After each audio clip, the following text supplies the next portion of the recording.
Hip-hop has a massive elephant in the room right now that no one is talking about. I believe because of a mix of ignorance, pride, and bitterness, but regardless, Kendrick may have appeared to win the battle last year when Not Like Us became his career's biggest song, but Drake just won the war without firing a shot. Here's how. I believe when Kendrick first heard Push-Ups, his nightmare finally became true. He realized Drake had uncovered his most disturbing and closely held secret of his adult life. But that was nothing compared to the embarrassment and shame he will feel by the end of this year. If the mighty one even experiences those emotions, and I'm not saying that as sarcastically as I sound, believe it or not, because if he did, it's hard to imagine how anyone with an ounce of humility or shame could go up and perform Not Like Us at the Super Bowl knowing damn well what the fuck is going on with the flock of predators he considers family and what they're about to be hit with right now. In fact, his lack of shame, as well as his willingness to accuse Drake of doing something that he almost certainly knew applied to him, is disturbingly lacking of any type of normal human conscience. You'll see with these new reports and texts that Kendrick's circle is so bad that Baca would look like the Keanu Reeves of the label. I'm only being slightly sarcastic about that one. Let's get into the latest court proceedings that left me confident the end of Kendrick's good kid moniker and brand will be once and for all dead after this year. Except, of course, by the loving fans that threatened every crime imaginable to the women. Yes, those lovely people that were so concerned about the imagined victims of Drake over the years, but despite all of Drake's alleged victims defending him, this is not the case this time. They are fucked. Before I tell you why, let me just kill off a couple other narratives that were still lurking in the shadows because of all the misinformation that Kendrick's fans love to spread online. First of all, this idea that Kendrick couldn't have had any idea, he wasn't involved, he's not on the lawsuit, therefore he's not guilty. He might not be legally guilty if the women didn't ever try to go to him to have him assist them with dealing with these men that were predators, and obviously they aren't accusing him of being the predator himself.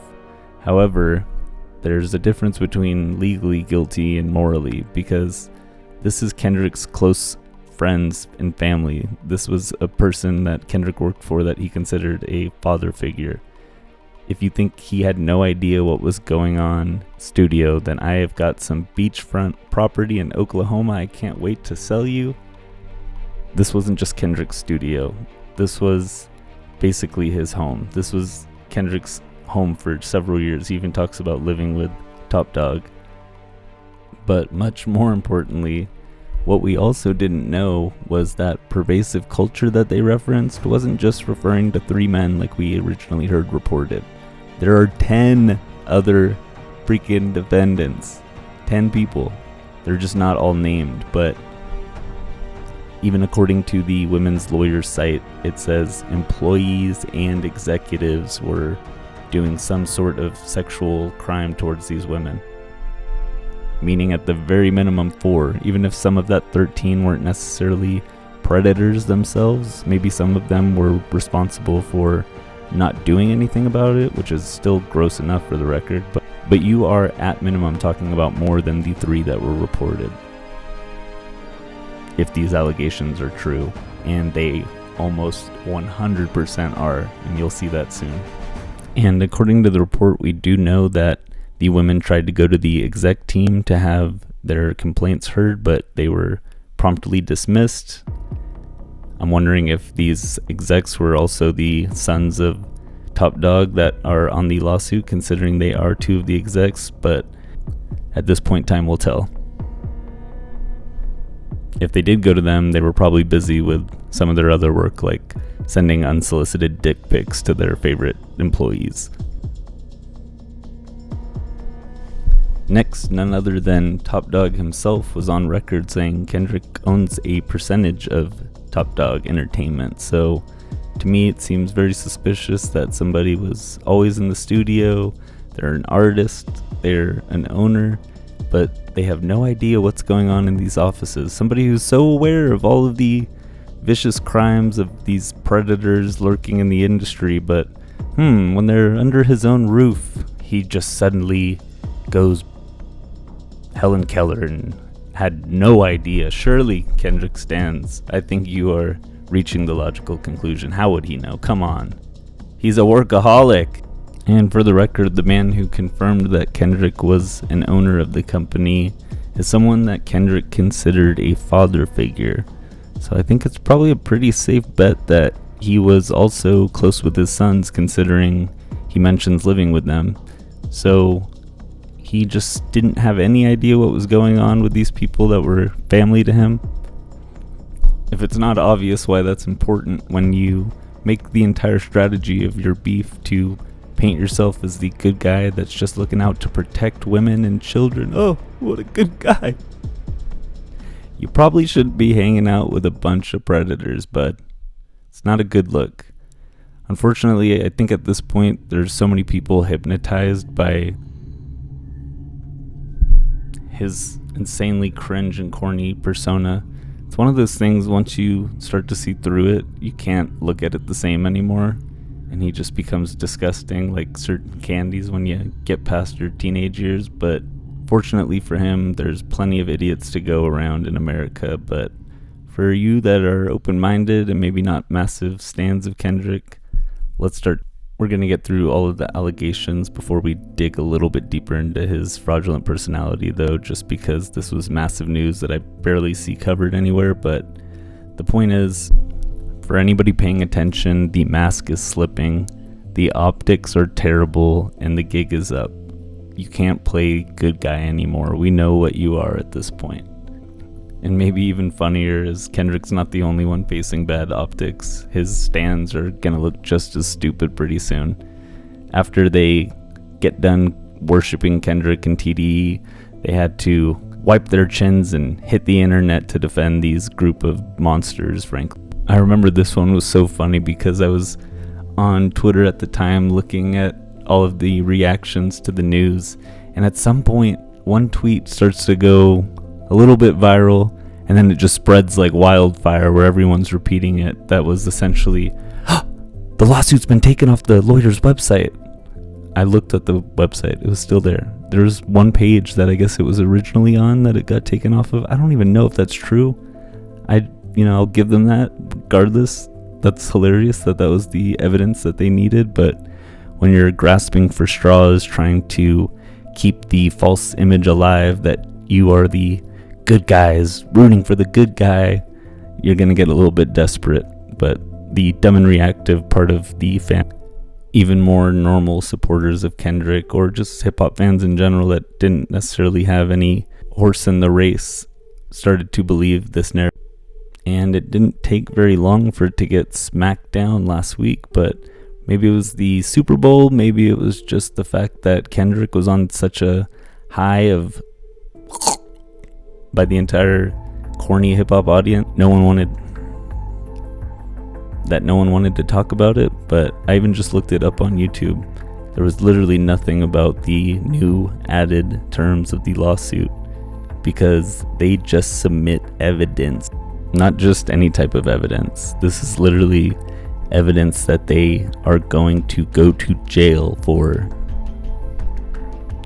That's actually kind of the beauty of this whole situation, is they don't even realize they're dead in the water at this point. Most of them, I assume anyway. I haven't seen to the cult that he's expertly created with false delusions of grandeur and a lot of talk followed up with very little action and relentless pandering to his audience.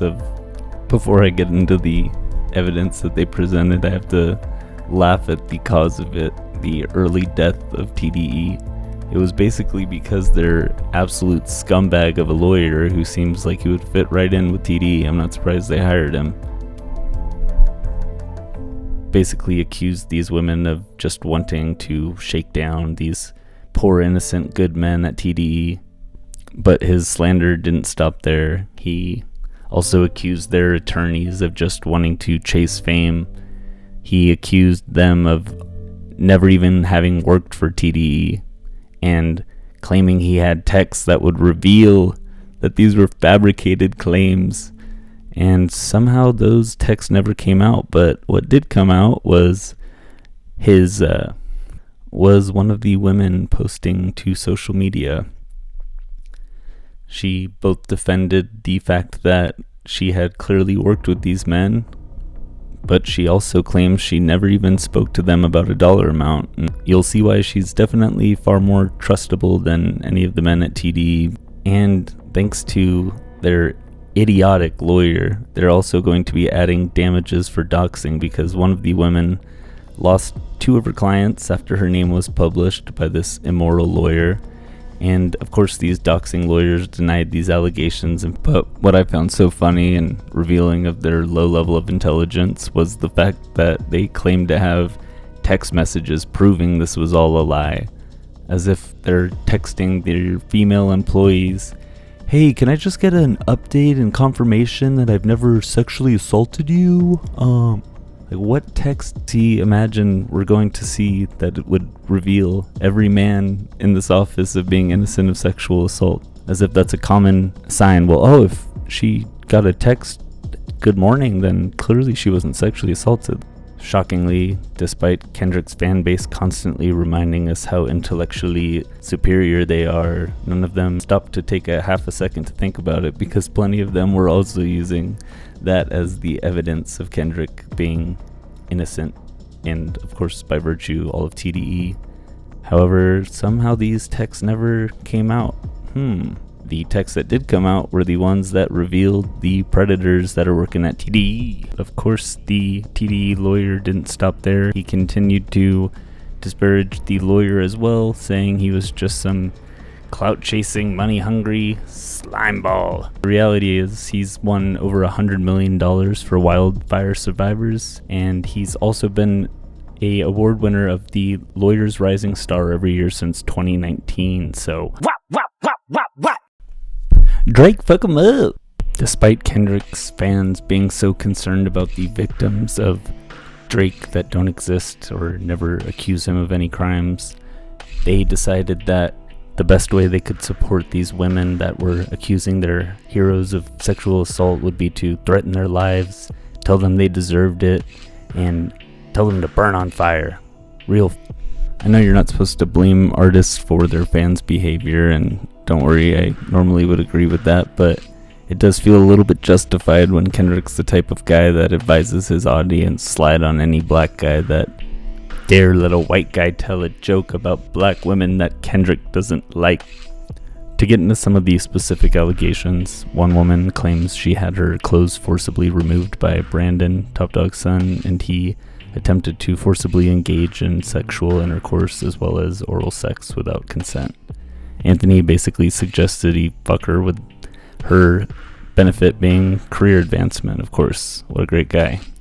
He would also send her sexually explicit material unsolicited, basically spamming her dick pics, I'm sure, but the other people who pretend to care about Baca's weird case are, of course, giving Kendrick the benefit of the doubt when one of his co-workers at TDE was attempting to get an underage woman drunk before sexually assaulting her.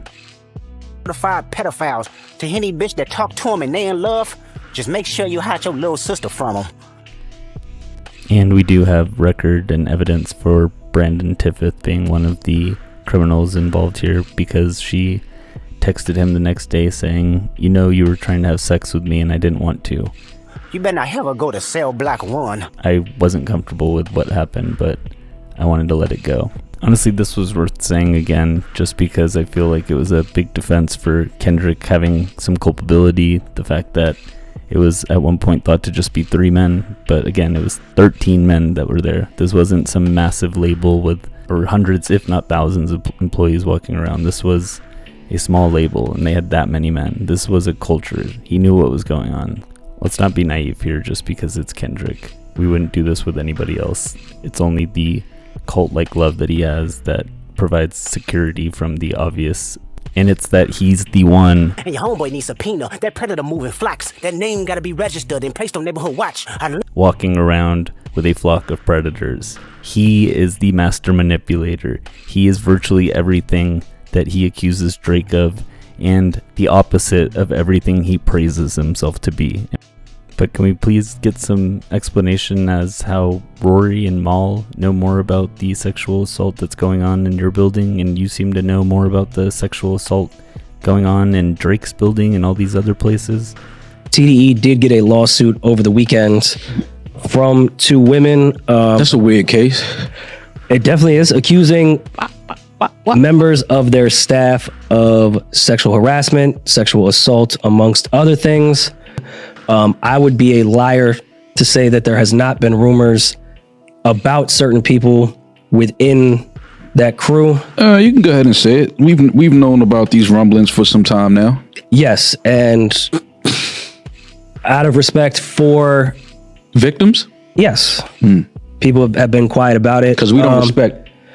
No, it just, Mal, why I was scared to even cover this was kind of back to we were having a conversation about the stan culture and the weird crews, because the internet I saw over the weekend, we're not the people to do it. Our credibility on both sides Top Dog is killed. Has been doing weird shit, which I hate. The TDE Twitter community is now saying this is all just baseless shit because of Drake and the battle. And then the Drake side saying, look, they have a weird case too. Like, you guys are taking real serious fucking issues and making it about a rap battle. And because we not hear about this before battle? I value perception, even if it is untrue. I know how people view this podcast, and I don't want to start having a conversation about these allegations towards TDE where people will think it's a spiteful situation when it's quite the opposite. You speaking to something you can't control, though. Even if you don't speak on it, of course. But I also, because this is such a sensitive situation that I take very seriously, I want to watch my words, because I know how it will look if we start coming on here saying you guys got weird cases, all this other shit, when I just want any victim to have their actual day in court and justice to happen. And my prayers, which sounds, I know, open-ended, to any women that have experienced this in the music industry. Seems pretty suspicious. Or maybe he's just a compulsive, habitual liar, because he is. That's the reality. And there's countless examples that I've gone over. At a certain point, as hip-hop fans and people that love this culture, we have to stand up and eliminate this fraud from our community. I don't care how much he wants to brag about his influence and pretend like just because he grew up in Compton, he's this god of rap that has the ultimate say over what really matters, when he is less connected to rap music, anything that is of value in this world, than Drake. I'm so tired of the guy who makes a mockery out of children getting raped and still managing to put himself on the high horse despite that. And before you try to come back with me, well, Drake said he hit his wife. Yeah, we're about to show you that he probably freaking did. And second of all, Kendrick talks about every person in his life basically hitting women, so let's not pretend like this is some massive faux pas to Kendrick, like his friends are gonna disown him. Drake probably literally has people that don't talk to him. Well, we know some like LeBron, but that might have been more on Drake's end, because people like LeBron who are also spineless cowards that are fucking idiots. Sorry, LeBron lovers, you know I love you. But I'd probably laugh if he got cancer and died. And surprisingly, that's not even Drake Glaze. I've always despised him. He's the most fake person I've ever met. Me and him met. He's the fakest person this world has ever seen. Let's just say that. And like me at this point, this fucking country has gone nuts. It's insane. We're cheering on the man who views statutory rape as a laughing matter based on his large, creepy smile while singing along and the hypnotic hold he has over this audience that worship him. Like, it's just the strangest thing to realize that they're too stupid to comprehend that the song Savior isn't just him telling you he's not your savior. He also is telling you he thinks you're so pathetic that you view a rapper as your savior. That is like the biggest fan insult anybody could ever perform. And on top of that, he can't even stand on the fact that he's the one who built that perception of himself. He acts like, oh, you guys just put too much pressure on me. I'm just a man who wants to lose himself in the valley of silence. You spent your entire career talking about your prophetic visions and your Your birth that's the same as the Immaculate Conception. This is the most egotistical, pretentious douche in the history of rap, and it's not even fucking close. Believe it or not, once upon a time I was actually a Kendrick fan, big Kendrick fan. He was like in my top, 3, 4, Kendrick, Drake, Kanye, J. Cole, something like that. I always said he had the absolute worst fan base, even when I liked him. I said they are the most pretentious tools that you will ever come by, and I said they are the most pretentious tools you were ever going to come by. And he has got just as bad as them lately, because he's got just enough accomplishments, and especially now that he thinks he has this big win over Drake, he's really just letting it loose. The corny, sassy dances, the big cringe smiles. Every fiber of my being wants to see him destroyed. And if there's one thing that makes me fucking hate him and genuinely want to see him suffer, as crazy as that sounds, we just gotta admit it to ourselves sometimes, it's the way he acts as if he is this voice for God. It was God's time to show y'all who the liar. God's plan, you know what I mean? And I've been sitting on this information knowing that he was really the one who was lying the entire time, and that he does indeed hit women. It might not have been Whitney, we can't say for sure because they don't ask him if he hits Whitney, but when they ask him if he hits a woman, you're going to see a shocking amount of signs that say yes, I would bet. But today we're going to expose who I think the habitual liar really is once and for all. So, through expert manipulation by Kendrick Lamar, the popular narrative when looking at the online rap community discussions of this beef has been, And the truth of the matter, it was God's plan to show y'all the liar. But today we're going to expose who I think the habitual liar really is once and for all. So, let's talk about the most important lie I believe Kendrick ever told. There's certain things too now. There was a shocking story about you, and I was like, there's no way this is true. Yeah. When they said you were in Vegas and you beat some guy bloody and you did something to some female. Yeah. And they said they had evidence and all of this, and then I never heard anything about it again. Yeah, because it's foolishness. That's the most ignorant stuff I've ever heard made up. I was like, Kendrick did that? I doubt it. And, that person, whoever made that up, owes an apology. Not to me, but to women that actually go out there and get abused. You dig what I'm saying? That's a real issue, and to be putting a person name that stands for someone way more better, that's been raised way more better than that. That's not cool. There's people out there that really get abused, and there's women out there that get abused and don't say nothing, and live their lives through that. So because I was like, I'm sure if that happened, there'd have been a police report. You would have been arrested. That's foolishness. That's ignorant. That's all the way ignorant to 100%. When you experience it, I've always had an odd fascination with learning the science of body language, and so I actually rewatched this interview and happened to notice a couple things I'd learned over the years that looked like tells for Kendrick lying in this interview that I want to educate everybody on.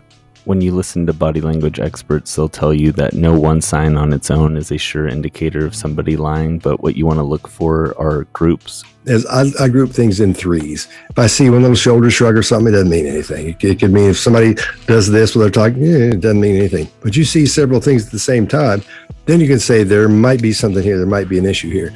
And you'll see now we have far more than 3 signs popping up at a time. According to the studies of Dr. Lillian Glass, behavioral analyst and body language expert, it's common for a quick jerk in head position when the person lying is about to answer their question. If you missed it, here it is again. And I was like, there's no way this is true. Yeah. When they said, You will also sometimes see people bite or lick their lips because of the nervous tension that is created from their anticipation of having to tell a lie. Just a heads up, I threw in a different interview with better lighting for this part.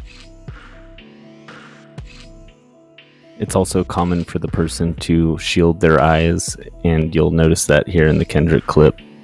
Because it's foolishness. That's the most ignorant stuff I've ever heard made up. Right here. Doubt it. And, that person, whoever made that up, owes an apology. Not During his strongest denial of the accusation, it's even more drastic.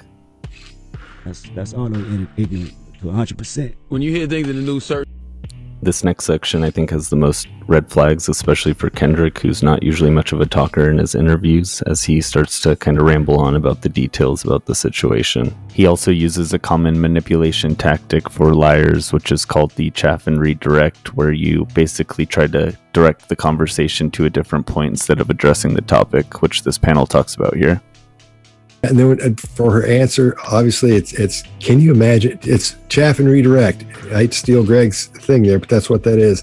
She doesn't really answer it. She just starts off, can you imagine? And goes into this thing, what people must think and how they must act, all those things, where she should just give an answer. That's what we think she should just do. But in this case, it's classic chaff and redirect. Notice his use of the word classic because it is such a common manipulation tactic you can look to. Also, this is a panel of experts. I'm Scott Rouse. I'm a body language expert and analyst, and I train law enforcement in the military in interrogation and body language. I'm Mark Bowden. I'm an expert in human behavior and body language. I help people all over the world, including some of the leaders of the G7. I'm Chase Hughes, best-selling author in behavior, science, influence, and people reading. Did 20 years in the U.S. military. I have multiple certifications from Harvard University for neuroscience, and I give people real-world superpowers in persuasion and extreme influence, including intelligence agencies and the general public. Greg Hartley, I'm a former Army interrogator, interrogation instructor, resistance to interrogation instructor, written 10 books on body language and behavior. So they know what they're talking about. That's the most ignorant stuff I've ever heard made up. I was like, Kendrick did that? I doubt it. And, you know, that person whoever made that up owes an apology. Not to me, but to women that actually go out there and get abused. You dig what I'm saying? That's a real issue. So you can see he immediately wants to change the conversation to addressing his accusation and instead turning it into a larger conversation about women being abused. Next, we can look at the sense of unease that Kendrick shows between the shoulder shrug and the long pause before he's able to get his words out. It indicates some stress or anxiety with answering the question and potentially dishonesty. This stuff. Now, first thing we see is called latency. In other words, latency in the delivery of the answer. And that's one of the things you look at when you're trying to make a decision about whether someone's being honest with you or not. And it can go one of two ways. You can say there's too much time, or you can say there's not enough time. What do you got? Double shoulder raise just before she starts to answer, and they stay there. So there's some element of protection, I would say, before she starts to speak. Quite a long pause before she gets anything out. To be putting shoulders here. A person name that stands for someone way more better, that's been raised way more better. Even his choice of words there is interesting. Failure to use name throughout the entire interview that you're going to see here tonight. So you'll notice Kendrick saying a person who was raised way more better than that, speaking about himself in the third person, also showing an attempt to disassociate himself from the negative events that happened. And I think it's really notable she's using the word Meg in third person. Only time she does it is when there's something negative as somebody else. So she's dissociating herself from the negative activities that are happening. But he's also attempting to build the resume that he's someone who would never be capable of that type of crime. We saw the head bobble thing when she was listing off what you would typically call the resume statement. A person name that stands for someone way more better. But Oprah's doing it for her. First mixed race, first bum, running down the list. And we see her start qualifying that answer, giving the reasons why she didn't need to as she went through it. One of ChatGPT's recommendations for how to spot somebody using resume building as an attempt to manipulate or lie is by noting the inconsistencies between their actions and the virtues they claim. It's particularly interesting in this case because Kendrick claims to have been raised too well for that, and although I'm not trying to insinuate his parents raised him to hit women, the implication that he was raised way better than that communicates the idea that he came from a very well-mannered, non-violent home, which we know not to be true based on Kendrick's own description of his childhood, saying to Vanity Fair, "It was a mindfuck for sure. I would wake up one morning and it would be cartoons and cereal and walking back from school, and at 4 p.m. we'd have a house party till 11 p.m. and people were shooting each other outside the door. That was my lifestyle, and not only mine, it was so many other individuals." I don't want to pull a Kendrick Lamar and demonize his parents just to attack him, but if we're calling a spade, this was not only child endangerment, but also clearly an alcoholic lifestyle. Because if you're willing to risk your child's life so you can party on the weekend, you probably have a problem. Which not only makes his criticism of Drake's parents appear more preposterous, but it also shows that Kendrick's parents weren't afraid of him witnessing violence. And Kendrick also raps about his father's parenting style, which by all accounts seems to be very emotionally repressive at the least and abusive at worst. And I just wanted to play some of the highlights of the song here. And I got daddy issues, that's on me. Everything them 4 was that taught me, may habits buried deep. Then well, mama said that boy is exhausted. He said go fuck yourself. If he give up now, that's gonna cost you. Life's a bitch, you could be a bitch and step out the margin. I gotta quit. Oh, this the party breaks my humility just for practice. Looking for I love you, really empathizing for my relief. A child that grew accustomed, jumping up when I scrape my knee. Cause if I cried about it, he surely tell me not to be weak. Daddy issues hit my emotions, never express myself. Man should never show feelings, being sensitive never help. Trust nobody, only your mama know. This made relationships seem cloudy, never attached to none. So if you took some likings around me, I might reject the love. When Kanye got back with Drake, I was slightly confused. Guess I'm not mature as I think, got some healing to do. My niggas ain't got no daddy, grow up overcompensating. Learn shit about being a man in disguise as being gangster.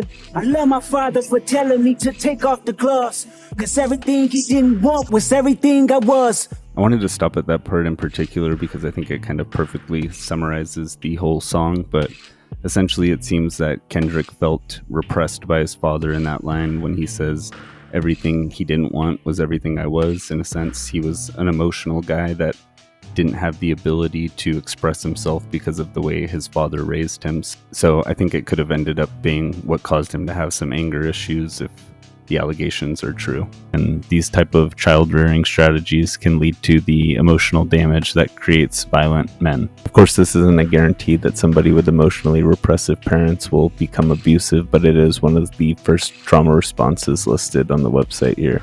If you think that's a little bit of a stretch, I can understand, but here he even describes his uncles and all of his homies being guilty of domestic abuse as well. So this wasn't something he was raised not to.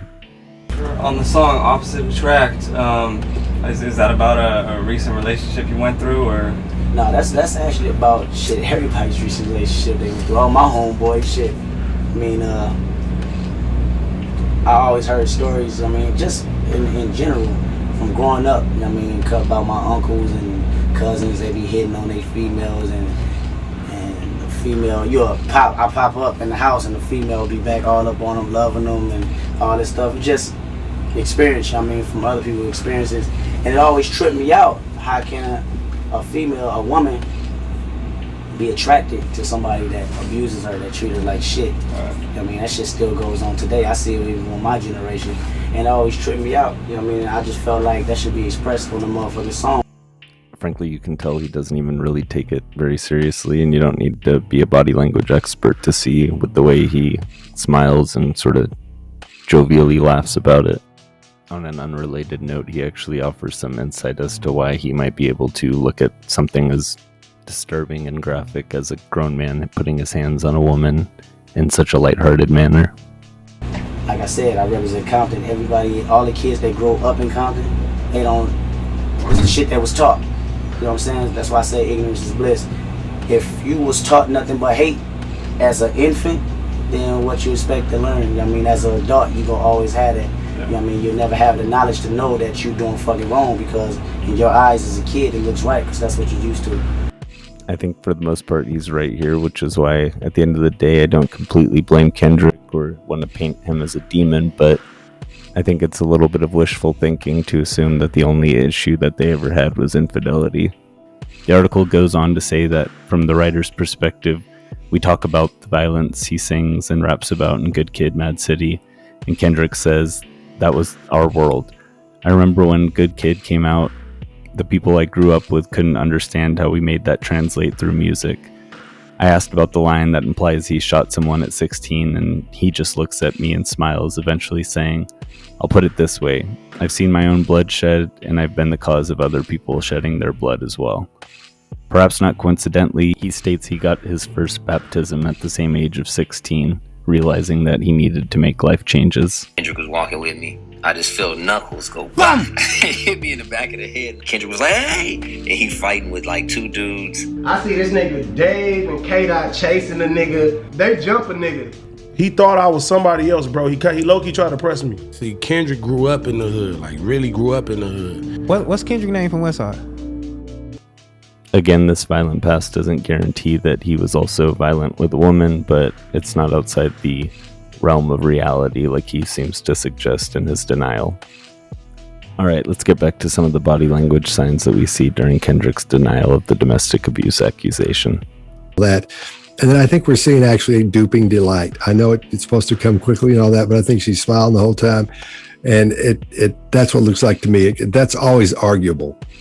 I think you'll notice both of these signs here. When Kendrick says, you dig what I'm saying, that's him looking for approval that they're following his narrative. And then also the duping delight is very subtle, but that's the micro expressions you're looking for with body language stuff. You'll notice a slight smirk when Kendrick talks about women being abused, which would obviously not be a laughing matter, but people will tend to smile because of their delight with getting away with the lie. You know, that stands for someone way more. And you'll notice a slight smirk start here. That's not cool. There's people out there that really get abused, and there's women out there that get abused and don't say nothing, and you know, live their lives through that. So I'm sorry, but for me, these don't look like somebody who's deeply saddened or troubled by the issue they're talking about.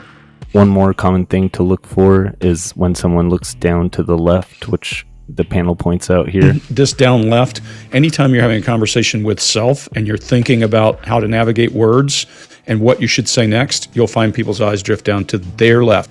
Interrogated a lot of people, and I've never seen a deviation from that one. Now, I don't believe in a lot of absolutes, as you guys all know. That's one I do follow. That See an immediate shift to internal dialogue here. And the cool thing about this is it happens during the question. So while he's being asked the question, there's a shift to internal dialogue, which means it's more likely to be deceptive. The second guy talking there, Chase, didn't say it directly, but when he mentions the internal dialogue, that's something the first guy mentions when he's talking about our tendency to look down and to the left when we're creating a lie. Foolishness. That's the most ignorant stuff I've ever heard made up. Down to the left. Kendrick did that? I doubt it. And you know, that person Down whoever to the made left. that up owes an apology. Down to Stands the for left. someone way more better that's been raised way more better than that.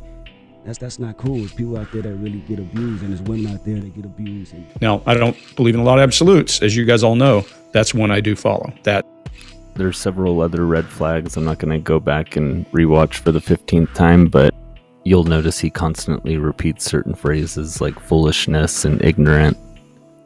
The last part of the video I wanted you to see was the fidgeting he does after he starts to turn his attention towards Charlemagne. You'll notice his fingers massaging his other arm and fidgeting, which they say is a sign of released energy from the anxiety of potentially being dishonest or withholding information.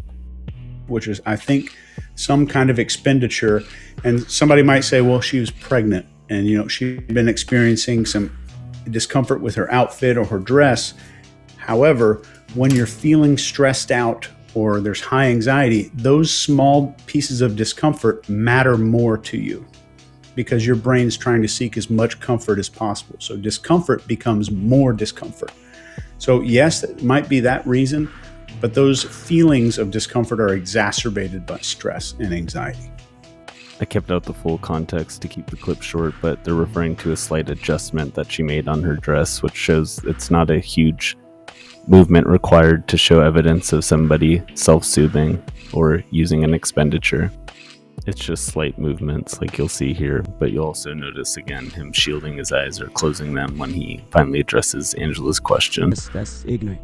That's all the way ignorant to 100%. When you hear things in the news, certain things I believe about artists. That story, I didn't even think that was remotely close to your character at all. Man, you be in jail, man. They put you under the jail. You can't run from that. Money can't buy that. Are you experiencing? You can also go back and listen for this, but he tends to oversell everything he says. For example, it's the most ridiculous thing he's ever heard. He also states that he would be buried under the jail for domestic abuse when most offenders won't even do serious prison time. And he also mentions that no amount of money could get him out of that. When we also saw with Diddy, he was able to get away with beating Cassie by just paying off the hotel security to not call the cops. So, good evocation there to happen. The idea, the word undeniable is used. It's undeniable. Well, you could deny it. You could deny it, but since you say it so strongly and it's at the end of the show, go on, let's go with it. Evocation there refers to their attempt to evoke a certain emotion out of you by stating the whole scenario as being so preposterous it can't be true. They're essentially emotionally manipulating you into disbelieving the accuser. I want to do one more bonus body language read, and it's actually Kendrick's friend who was interviewed about the alleged Drake daughter. And it's pretty short, so I can't give you a ton of analysis, and I'm not going to say I'm for sure right or wrong.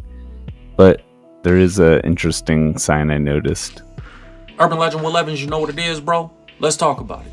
Now, Kendrick Lamar's close homie Lil L, one of his closest friends from childhood, who's been around Kendrick for a long time, he came out and he was on his IG Live and he spoke about Drake having a daughter, and he confirmed that Drake's daughter does exist, and Kendrick Lamar, as well as himself, does have proof of it.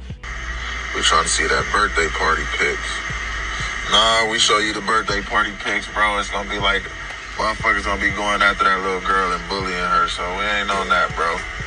We'll just need to keep it hip-hop or we will get personal. You'll notice he starts massaging his neck, and it seems to be his way of self-soothing because of the anxiety caused from the lie he's telling, in my opinion, most likely. And he immediately starts averting his eyes, even though he's got sunglasses on, looking everywhere but the screen. And then on top of that, it really doesn't make much sense. You just wrote a song to Adonis by name, but now suddenly you're worried about one of Drake's kids getting bullied?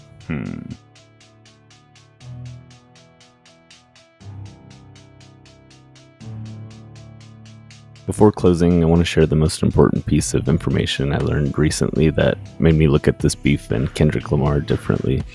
It comes from the legendary author of the 48 Laws of Power, Robert Greene, who's written several huge best-selling books on human nature and psychology, famously influencing many rap moguls like Jay-Z, 50 Cent, and Kanye West, as well as business moguls Elon Musk and Mark Cuban. He said in one of his books, "An overt trait often conceals its opposite." Overt trait here meaning a trait that someone wants you to know that they have. They reinforce it as part of their core identity. He goes on to say, people who thump their chest are often big cowards. A prudish exterior may hide a lascivious soul. The uptight are often screaming for adventure.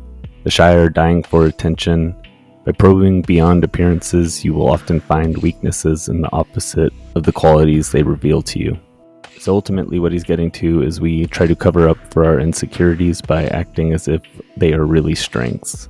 So using this information, we can better understand who the real Kendrick Lamar is behind what he projects as his strengths. So I wanted to start out with this anti-pandering because Kendrick's been promoting the fact that he does not pander to anybody. He talked about it on his album as well as his interview with SZA. He also made constant references to different celebrities he was sticking up for, but I think What's the Dirt did a great job breaking down the pandering he did to the audience, so watch this. Strategy of strangling a goat was that he put on a masterclass on how to validate the public, and he did this one extremely well. Outside of the fact that Kendrick brought forth every rumor and conspiracy theory in existence about Drake, but he also knew exactly what to say to the audience to validate their pre-existing beliefs. Some people are calling act compromised, like that's the buzzword right now. I'm gonna put that into music. Playing dirty with propaganda, he blow up on you. You're playing nerdy with Zach Bia and Twitter bots. Again, these were all things mentioned by people before, but Kendrick understands what it is to validate the audience and their opinions, and that when he does this, they absolutely love it. Once upon a time, all of us was in chains. Homie still double down, calling us some slaves. People hated that line about slavery from Drake, and he knows that. He's been paying attention, so he puts it in the music. Another thing that Kendrick did extremely well was he painted the situation as if he was up against the industry in the battle and was here to expose information. But the industry's cooked as I pick the carcass apart. Industry can hate me, fuck them all into mama. Whoever that's fucking with them, fuck you niggas and fuck the industry too. I've been in this industry 12 years. I'ma tell y'all one little secret. There's some weird shit going on, and some of these artists be here to police it. In reality, Kendrick is the industry, and he's not exposing anything that hasn't been discussed for decades now, but it's all about putting numbers on the board. Like, he knows these things are gonna hit. Kendrick is insanely tapped into what's being said online. He understands how much people are drawn to these ideas, so he's giving the people exactly what they want to hear. And like I said, he takes this a whole step further because he positions it like he's the one that's up against the industry. Him and Weinstein should get fucked up in himself for the rest of their life. The Weinstein and Drake comparisons were actively going on within Kendrick's community long before this track dropped, but Kendrick understands the power of validating the public's beliefs. It gives people a chance to say, oh shit, like I've been saying that for years, and now Kendrick's saying it. I was right. Your low means is losing steam, they figured you out. They know exactly what you're doing, and this is all smart. Like, people loved it when he said things like this. Kendrick was masterful at this. He had a way of making people feel like they were part of something bigger, like they were special just for aligning with what he was saying. The audience not dumb, shape the stories how you want. Hey Drake, they're not slow. 5% will comprehend, but 95 is lost. I hear that last quote all the time, and I'm not saying it's everybody here, but I hear that quote from literally some of the slowest people on the internet. I swear to God. The embassy about to get raided too. It's only a matter of time. Kendrick knows exactly what he's doing. He understands that narratives like this one will make people absolutely lose their minds. He's tapping into every boxed in and Reddit conspiracy theory, and fans are eating it up. He was really paying attention. Like, he studied this. He read everything. Nothing got past him in this beef. And look, a lot of people wrote this one off as bullshit, but after Not Like Us dropped, quite a few of Kendrick's lines were found to be old tweets from random Twitter accounts. At first, I felt this was also coincidental, but because I've noticed this obvious trend of him or his team using talking points from online, I personally can't rule this out anymore. And I'm not going to say it's a 100% chance that he did this, but I'm also not going to say it's 0% either, because it's obvious he was getting talking points from the general public. Kendrick followed it up with even more pandering by giving more Not Like Us remixes for an entire album with GNX, likely to appeal to the new audience he won over. Of all the false personality masks that Kendrick puts on throughout the beef, this might be the most egregious when he tells Drake, "Don't tell any lies about me and I won't tell the truth about you," while, of course, lying. Trying to convince the audience that Drake is only pulling stories out of Mr. Morale and trying to twist them for his narrative, when the reality is the two most damaging claims that were made on Family Matters had nothing to do with any of the content on Mr. Morale and the Big Steppers. It was about the domestic abuse case, which wasn't discussed, or the potential affair between Whitney and Dave. Despite Kendrick's diss tracks threatening to make Drake's family bleed, advising a small child to shoot people in the head, and lying about OVO being full of predators, he still manages to bring up God or religion in every single one. And even more shamelessly, he accuses Drake of lying about religious views when the reality is, if Kodak Black isn't randomly lying about his friend, it seems Kendrick is the one who's duplicitous about his religious affiliations, because he portrays himself as a Christian, but as we covered, the teachings of the Black Hebrew Israelite group, Israel United in Christ, if he joined with his cousin anyway, would be promoting teachings that are far from Christ-like, once again promising a brutally miserable life as a slave for anyone that isn't a part of their group and living the way they see fit. He also seems to flirt with a sort of New Age Buddhism on Mr. Morale and the Big Steppers, with segments of speeches from Eckhart Tolle playing throughout the album, so who knows what religion he is at this point. Despite Kendrick trying to portray the image of the loving family man, he did talk about his wife leaving him on his last album, and despite rocky beginnings, Drake and Sophie, his child's mother, seem to be happy over the last few years, always posting each other happy Father's and Mother's Day. Surprisingly, I haven't even covered all of the cases of women abuse by Kendrick's circle. Most importantly, the bombshell report of Top Dog Entertainment being sued for sexual assault, harassment, and battery. Top Dog Entertainment sued for alleged sexual harassment and assault. I'll start this video the same way I start any of the rest of them when I report on something like this, no matter who it is. These are just allegations. Please do not harass anybody that's mentioned in this video, etc., etc. I'm just reading the news. This is hot new hip hop. 2 women are accusing TDE of fostering a culture of misconduct. TDE just received a sexual harassment and assault lawsuit from Orange Davis Law and Brandon Bakes Law. These are 2 law firms. I assume they're representing the 2 separate women, respectively. They accuse several employees and executives of these crimes, which also include breach of contract. One of the women who allegedly started working with TDE in 2019 claims that its chief marketing officer, Brandon Tiffith, tried to sleep with her via unwanted advances and sexually battered her. Also, she alleges that the label's current president, Anthony Musa Tiffith Jr., all these seem to be related to Top Dog, Anthony Tiffith, maybe sons, cousins. She accuses Musa of consistently displaying behaviors of sexual harassment.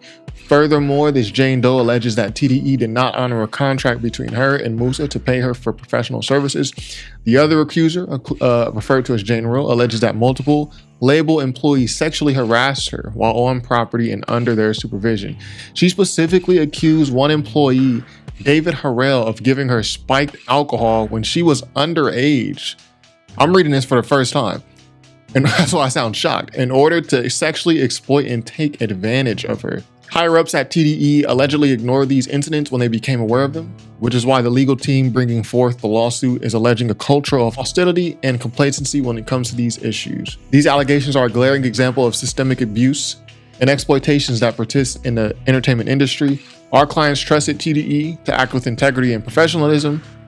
Instead, their trust was betrayed in profoundly damaging ways. They're bringing this lawsuit because they refuse to be silenced and because they intend to hold TDE accountable in court. The plaintiffs in this case seek a full jury trial and damages for emotional distress, economic harm, and violations of their rights. TDE has yet to publicly respond to this lawsuit and allegations at press time.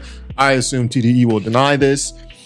It seems that you have David Harrell, you have Brandon Tiffith, and then you have Anthony Tiffith Jr., who I assume is Top Dog's son because he's the junior. So I'm just pointing out what's out there. I think it's pretty rich coming off of the Kendrick Lamar Not Like Us and thing calling Drake a PDF. Someone here is accused of sexually harassing someone when they were underage and giving them alcohol and took advantage of her. As of now, Top Dog Entertainment is denying the allegations and calling them baseless, insinuating the women didn't even work there. However, I have seen the women appear to be fighting back about this, so time will tell, but if allegations are true or even partially true, it seems pretty hypocritical for Kendrick Lamar to insist that he knows about all of the allegations and dark things going on across the industry. However, he was completely unaware of what's going on in his backyard, so time will tell, but we have seen Kendrick Lamar has a history of friends that are domestic abusers, as he said in the previous clip, and we do know Top Dog is someone who comes from a family of pimps and gangsters, so it's hard to understand exactly why people are so quick to protect his reputation, with Kendrick even alluding to the fact that his father would essentially try to bribe and kiss up to Top Dog to make sure that he wasn't the next victim of a robbery gone wrong, where he alludes to Top Dog killing a customer at KFC. In addition to these dark allegations, there are more stories of Kendrick's friends that I also wanted to cover.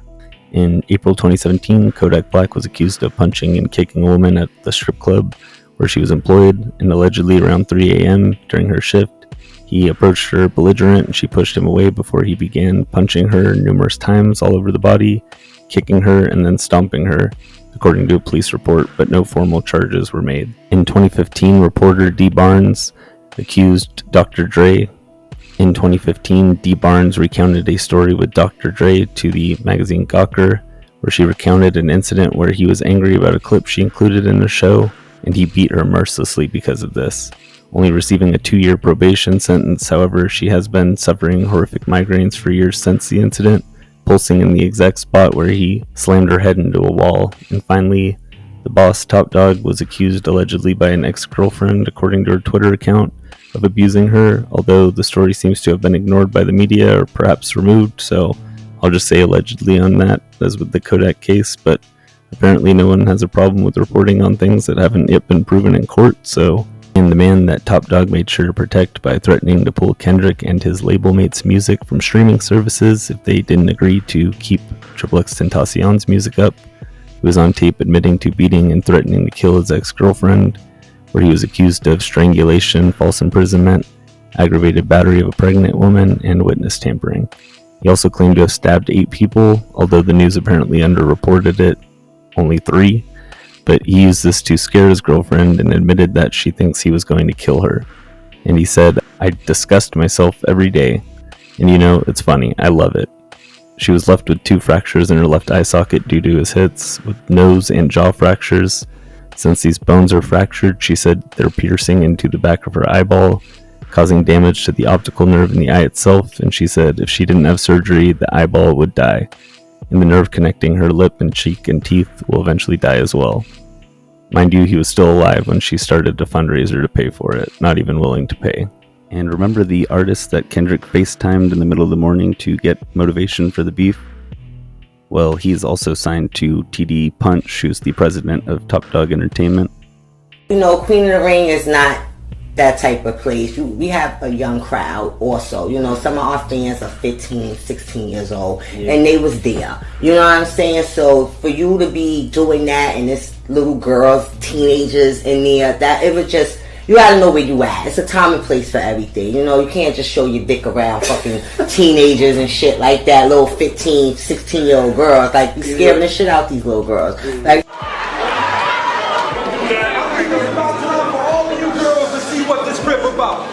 if I see 10 girls raise their hand, I'm whipping out.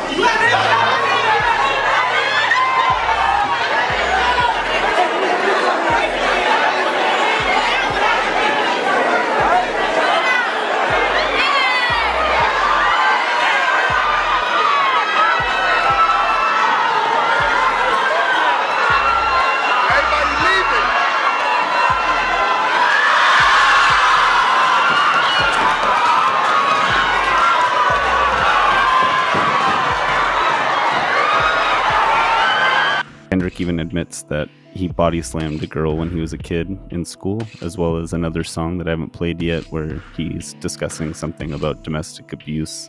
I'll admit it does seem to be from the perspective of somebody else, as he talks about at one point someone shooting at him and hitting a kid behind him, and I've obviously never heard Kendrick talk about that, so my guess is this was more of a storytelling track, but it is a little bit interesting that he's talked about this a few times. Tell us about the time your parents tried to teach you about sex. My parents tried to teach me about sex my whole life. My pops would be like, nigga, you better put a rubber on because you're gonna have 1,000 kids and you're gonna be able to support them. That's when I was 5 years old though. So you can imagine how vulgar it got as time went on. What's your most embarrassing story from school? I think I slammed like this big girl, like in second grade. She was like a bully though. I don't hit girls. I do not hit girls. But she kept picking on my ears. She kept like pulling my ears in the lunch line. And I just got outraged and I snapped and I like lifted her up and I like slammed her. Yeah, I was embarrassed of that because everybody was laughing. A month before that, I cursed my mother, then slammed the door. 6 months before that, I hit my woman, she hit the floor. I stormed out, then seen a black Honda Accord. Them hollow tips missed me, then hit that little boy. The last accusation of Kendrick Lamar's that I had to address was his claim that Drake is very entitled, unlike me. I'll just say this. I don't know how you guys are going to feel about this because I know nowadays people on the internet, they create these rosy images of people, right? So I've had certain thoughts about TDE for a while. You watch my videos, I've reported on TDE. I just find the way they communicate with the fans very odd. And I've been saying this. I find the way that TDE, the executives, I've said this videos years ago, the way the executives like Top Dog and Punch and Musa, the way they communicate with fans and with the artists on their label is just odd. If you follow TDE executives like Punch, Top Dog, I don't know if Musa has a Twitter, you know that the TDE executives have always, even Top Dog, when he used to tweet on his Dangeruki Power handle on Twitter, they have a very odd way of communicating with fans. I quote, "Who bought Schoolboy Q single? We have over 11 million followers and his single sold 26K the first week and y'all beg for it. Explain that support to me." Now, mind you, that part eventually went double platinum. It's patronizing, one. There's like a condescending, like sarcastic tone for no reason. And there's also, especially from Top Dog early on, they like to blame the fans for the label's performance. Now, that has nothing to do with this lawsuit. I just started questioning TDE's behaviors a while ago. I asked y'all to send me videos of y'all listening to your favorite song off Redemption and only one person did it. My plan was to give the first 10, and this is the strange part, my plan was to give the first 10 people to send a video $50. Since only one person did it, I'm gonna give her the whole 500. Top Dog felt a type of way, even though, mind you, he blamed the fans, like, we only did 26,000 sales. Nobody sent me a video of you guys reacting to this. Only one person did. I was gonna give you guys $50 each, but now I'm not gonna give you anything. I'm gonna give one person 500. Like, bro, like, we don't want. And it's not just the execs at TDE. This attitude is displayed by Kendrick in his song Man in the Garden, where he talks about how he deserves it all about 25 times. Absol also recently condemned the fans that it was unbefitting of the culture because his album wasn't getting more support. Like, this is the most entitled group of men you'll probably ever meet. Ultimately, the point is, the more I've learned about Kendrick Lamar, the more it seems like he just projects everything that he's insecure about onto Drake, and all of his alleged virtues seem like nothing more than an attempt to hide the weak, disgusting man that he is. Unfortunately, he is such a skilled master manipulator that people don't seem to know the false prophet that is preaching to them, no matter how obvious it seems to be. And perhaps this quote from Carl Sagan predicted this long before Big Sean ever released Control and this beef kicked off. So I'm going to close out with this. One of the saddest lessons of history is this: if we've been bamboozled long enough, we tend to reject any evidence of the bamboozle. We're no longer interested in finding out the truth. The bamboozle has captured us. It's simply too painful to acknowledge, even to ourselves, that we've been taken. Once you give a charlatan power over you, you almost never get it back.